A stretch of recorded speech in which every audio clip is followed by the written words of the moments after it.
मैं आँचल आपके बीच में फिर आ गई हूँ अगले पार्ट के साथ, मतलब अगले पार्ट के साथ। पर्यायवाची के नहीं, ये नया चैप्टर मैं लेकर आई हूँ, अनेक शब्दों के एक शब्द। ठीक है दोस्तों, मैंने पर्यायवाची के 10 पार्ट कंप्लीट करा दिए हैं, आप जाके देख सकते हैं।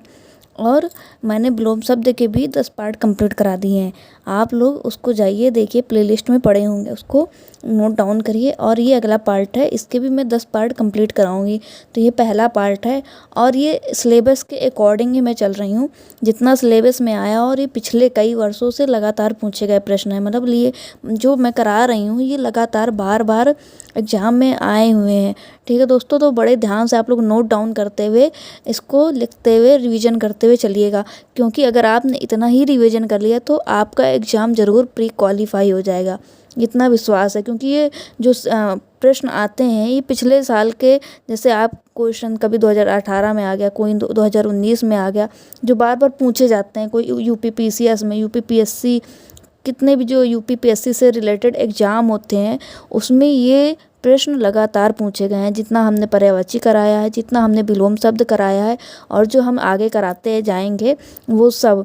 इसीलिए दोस्तों ये बिल्कुल मत समझिएगा कि मैंने ये कहीं से भी उठा के लिख दिए हैं, ये बिल्कुल आपके लिए बहुत ही इम्पोर्टेंट है। इसलिए मैं लिख के लाती हूँ कि मैं मेहनत करूँ, जिससे आप भी हमारे साथ नोट डाउन करिए, क्योंकि नोट डाउन किया हुआ कभी नहीं भूलता है। और नोट डाउन करके रखना नहीं है दोस्तों, नोट डाउन करके इसका रिवीजन करना है, और एग्ज़ाम में आपको बहुत काम आने वाला है। ठीक है, तो बिना देरी के हुए हम लोग चलते हैं। सबसे पहले वाक्य खंड, उसका एक शब्द, मतलब अनेक शब्दों का एक शब्द। ठीक है दोस्तों, तो नंबर 1 पे देखिएगा बड़े ध्यान से, जिसका उत्तर देकर खंडन किया गया हो। ठीक है, जिसका उत्तर देकर खंडन किया गया हो उसको क्या कहते हैं, उसका एक शब्द होगा प्रत्युक्त। बड़े ध्यान से देखिएगा। ठीक है दोस्तों, नोट डाउन करते हुए जाइएगा। सेकंड नंबर है, जो स्त्री सूर्य ना देख सके। ठीक है, जो स्त्री सूर्य ना देख सके, इसका क्या अर्थ होगा एक शब्द का, इसका अर्थ है आसूर्य पश्या, आसूर्य पश्या। इसका एक और अर्थ होता है, ये आसूर्य पश्या हिंदी का है, और एक आसूर्य पश्म्या ये होता है संस्कृत का। तो अगर दोनों ऑप्शन में अगर आ रहा है तो आप लोग कंफ्यूज मत होइएगा। ठीक है, दोनों सही रहेगा। ठीक है, आसूर्य पश्या, आसूर्य पश्म्या।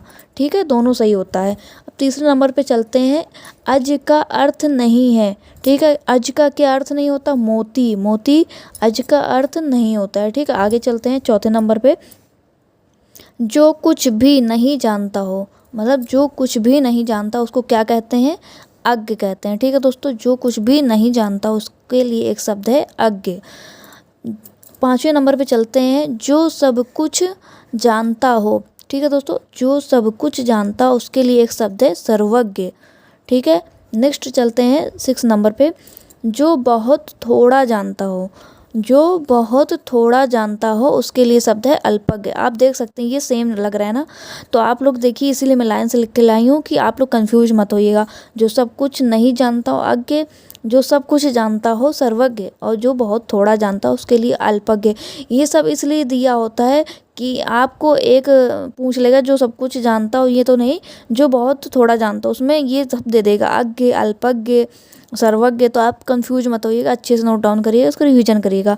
7वें नंबर पे, जो स्त्री शास्त्र की ज्ञाता हो उसके लिए क्या शब्द है, शास्त्रज्ञा। उसके लिए एक शब्द है शास्त्रज्ञा। जो स्त्री शास्त्र की ज्ञाता हो उसके लिए एक शब्द है शास्त्रज्ञा।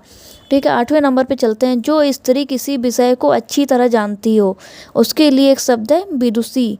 क्या है, विदुषी। जो स्त्री किसी विषय को अच्छी तरह जानती है उसके लिए एक विषय क्या है, एक शब्द है विदुषी। अगला है, नेक्स्ट है, जिसका जन्म ना हो। ठीक है, तो जिसका जन्म ना हो उसके लिए आंसर क्या होगा, एक शब्द होगा दशरथ के पिता।